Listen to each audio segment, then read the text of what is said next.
We all have a dish that is special to us.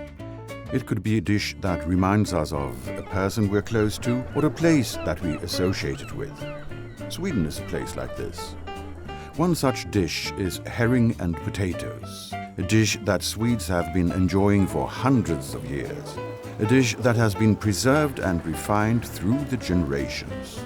A simple dish, once classed as poor man's food, that has been elevated to its now lofty position by famous Swedish chefs revisiting Sweden's pantry for new taste sensations.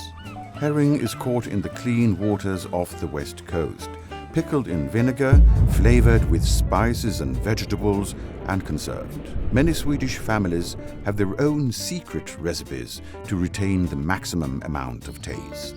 Potatoes harvested on Swedish farms are already bursting with flavour, so salt and dill is all they need.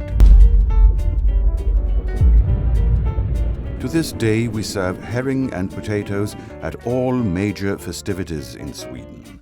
Together with our loved ones and a schnapps or two, we still enjoy its characteristic taste. Welcome to Sweden.